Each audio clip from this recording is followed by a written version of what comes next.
Adab, Namaskar, and a very good evening to all of you. This is really a great moment to speak in front of the luminaries, respected chairperson of the session, Sunanda Ma'am Ji, Ranjan Sir, and my respected teachers, Professor Hanglu Sir, Gulshan Mijit Sir, and others. In the beginning of the session, in today's morning, the session was started with the words like history of ancient Kashmir. Professor Hanglu Sir again talked about the development of the philosophies in the valley of Kashmir.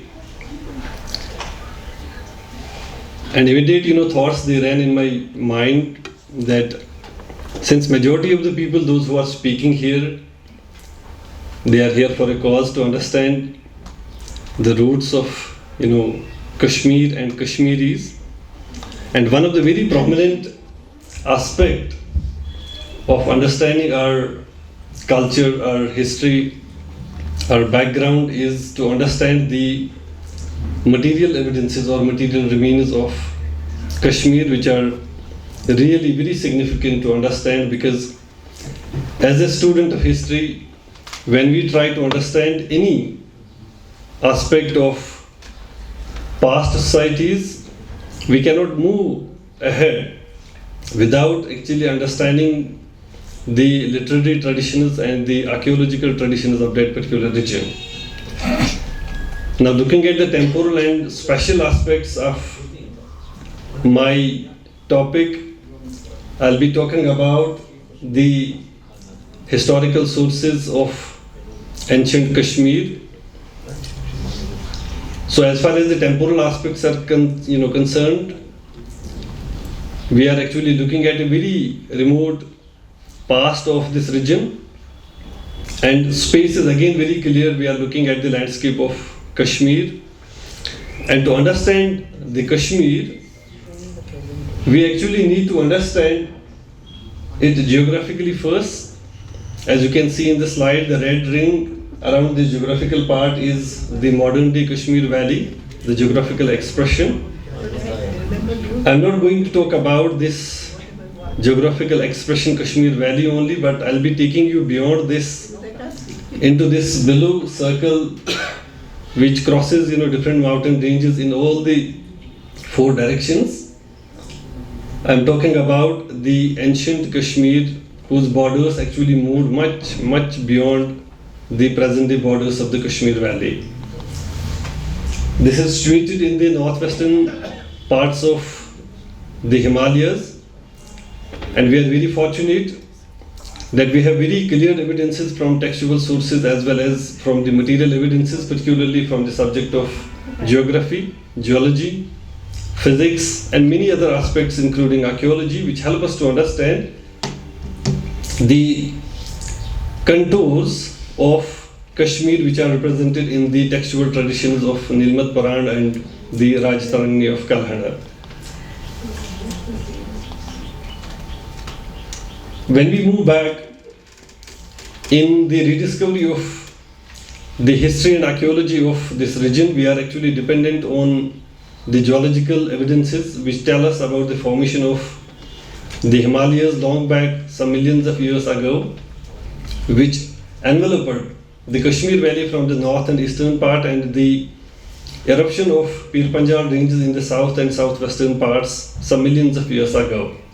So therefore, when you talk about the textual traditions of Kashmir, by that time period, Kashmir emerged as a very important cultural hub, giving us an idea about the very, different fortunes of different political families who arose in the whole Kashmir region, and thereby sort of subdued majority of the geographical areas in and around the Kashmir Valley.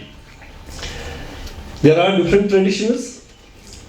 Couple of speakers right from the morning, they talked about the concept of the tradition of Satisar, sorry, concept of Satisar, which was there in the textual traditions.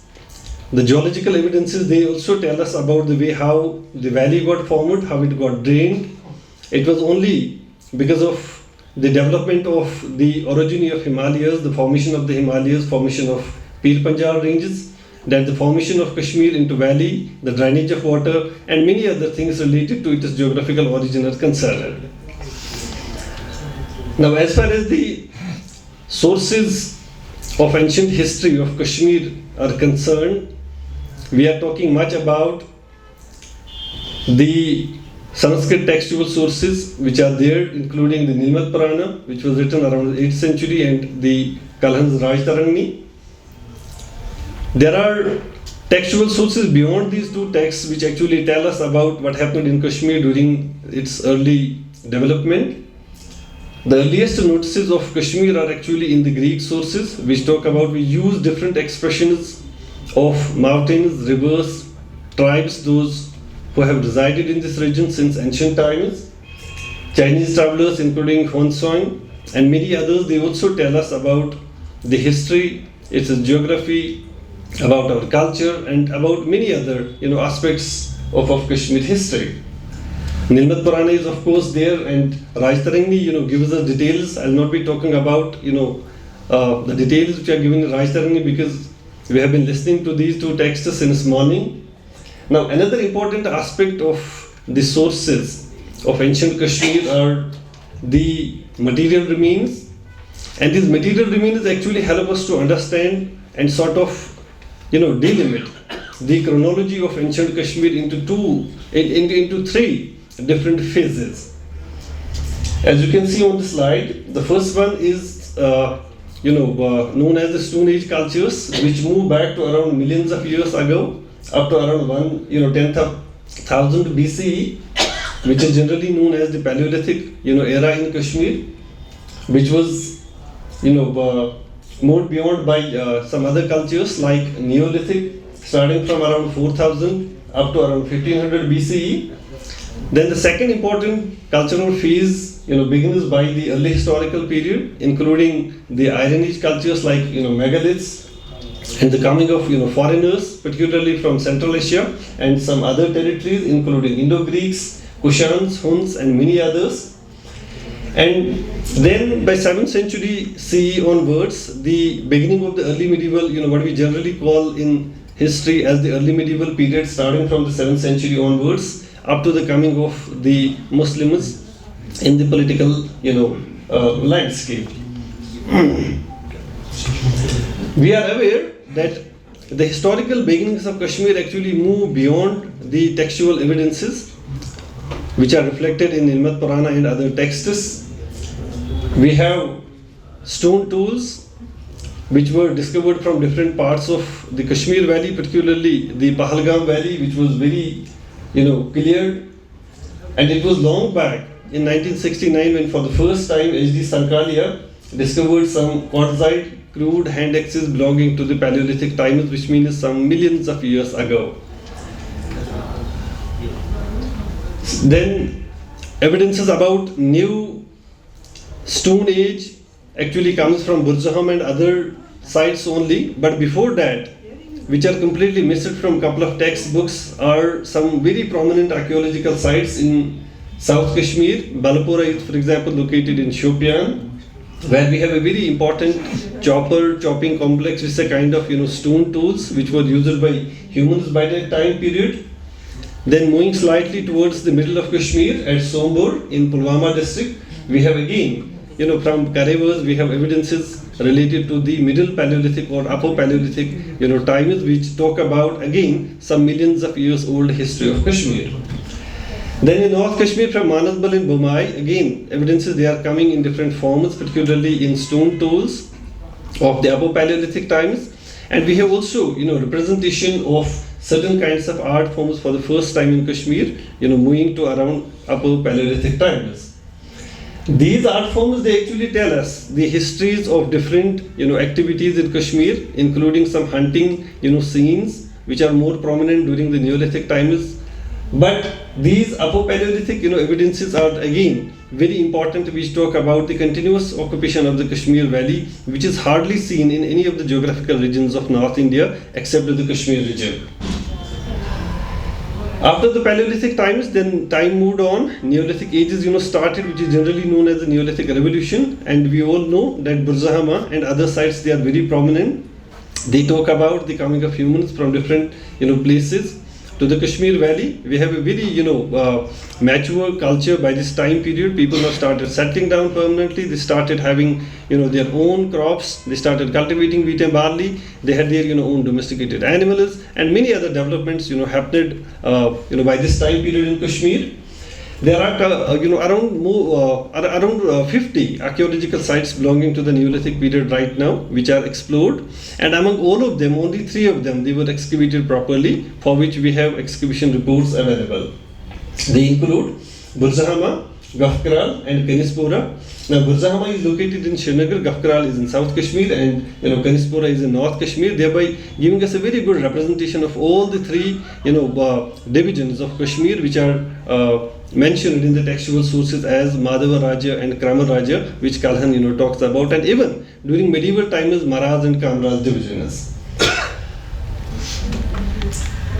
These are some of the material aspects of the Neolithic ages in Kashmir. The first one is a red vase or red ware, which is of of course fabric. Is not of a very good quality, but the earliest kind of utensils which were available to the Kashmiri kitchens.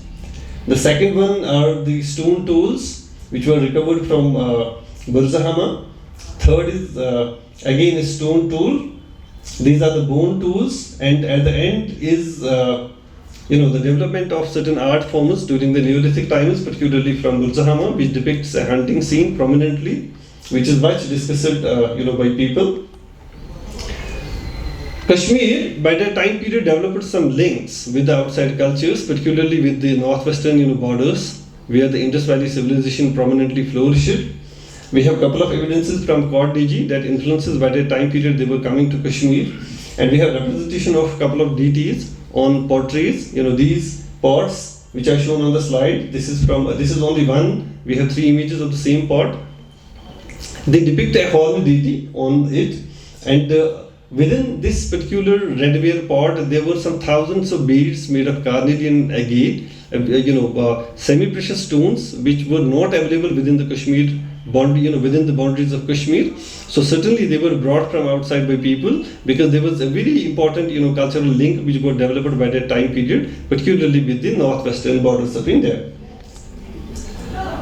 These searches are still there. People, they are surveying different parts of Kashmir Valley, and recently, a couple of people, including me also, we published, we surveyed a couple of sites in North Kashmir, particularly in Gandarbar region, and Pashpuran is one of the sites from where we got a couple of evidences related to the Neolithic, habitations in Kashmir Valley, which got, published even in some journals. Now, the second important chronological aspect of Kashmir history actually starts by the beginning of the early historical period. Sooner, after the decline of Neolithic cultures in Kashmir, we got some very important evidences related to the linkages with Central Asia and some other neighboring territories. And in that context, we need to understand a very important development as far as the textual traditions are concerned. And this is for the first time when we have very clear evidences about the textual traditions correlating the evidences from the archaeological sites. Now, I am actually talking about the 7th, 8th century BCE, just after the end of the Neolithic period, though we have some megalithic evidences also. But by the beginning of 8th century BCE onwards, some very clear evidences are coming from Kalhan's Rajtarangni in the form of for example, hints towards some settlements which were linked to the coming of people from outside, including, for example, the development of temples, development of stupas, viharas, and many other establishments, particularly related to the coming of Buddhism in Kashmir.